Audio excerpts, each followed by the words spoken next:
pleasure this morning that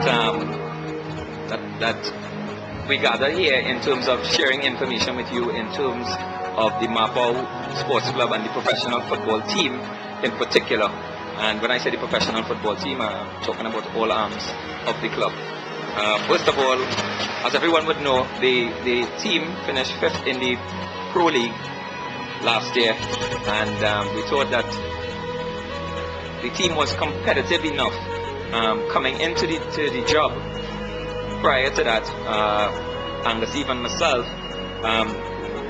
we were asked to put in place a 3-year program to develop the club, not only the professional team but the club in general. And of course, we came into the team and the company approximately 2.5 weeks before the season started last year. So it was very difficult to do that. However, I think we accomplished that task with the professional team. When we came into the club, we really didn't know what was available in terms of the resources regarding the players. So we really had to take the team and try to have them at their fullest potential, so to speak, before we can do or think anything long term where the players are concerned. And as you would know, in a professional environment, the most important asset to us are the players. And it's with great pleasure this morning, as you can see around you, with the kind of players after 1 year that Mapao professional soccer team has been able to attract.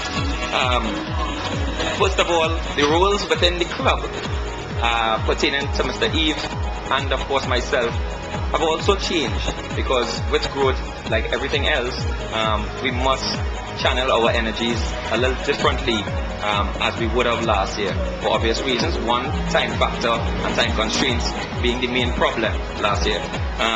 Mr. Eve's new role at the club would be the director of youth football and player recruitment. And of course, as everyone would know, it sounds very easy, but there's a lot of work where the youth arm of the program is concerned.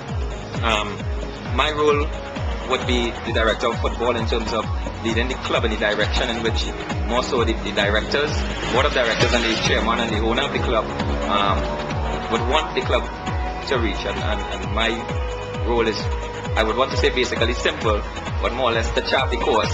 And hopefully, once we go along that line, we would see and reap the rewards later down the road. I will also be in charge of the first team, the pro team, along with Mr. Eve, as additional duties as outlined. In terms of the youth program, which I would want to start first with, we are proud to say that we have now put in place Mapao has now put in place the youth arm of their program. So Mapao will be represented in the Reserve League, which is the U21 League. We will also be represented at the under 18 level in the TT Pro League, the under 16 level, and the under 14 level in the TT Pro League, which is a requirement for all professional teams. Of course, this is in addition to the pro team. So we will now be fully staffed and have 5 teams operating.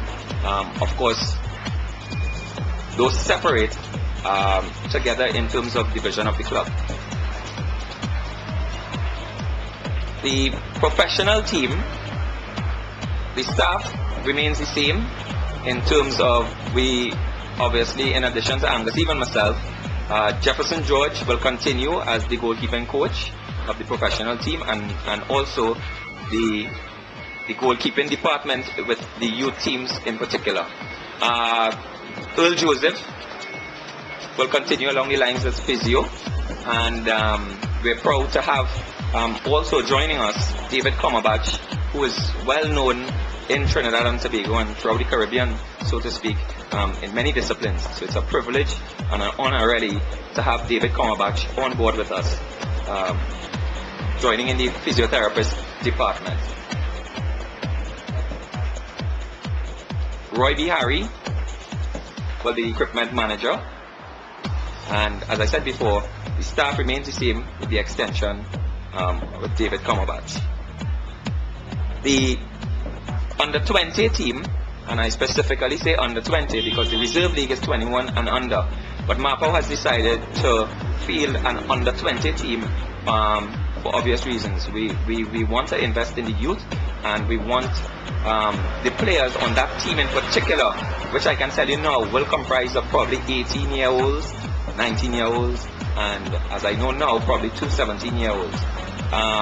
We see it fit that our under 21 team not only be filled, the roster be filled with players ages 21, because as you would know in the TT Pro League, after the age of 21 or 21, you now are eligible only to represent the pro team.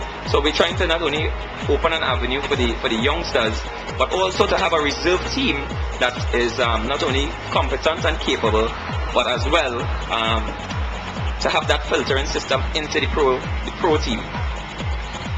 The people that will be in charge of the U20 team in the reserve league will be Angus Eve and Nigel Grosvenor. We were able to secure the services of Nigel Grosvenor, and again,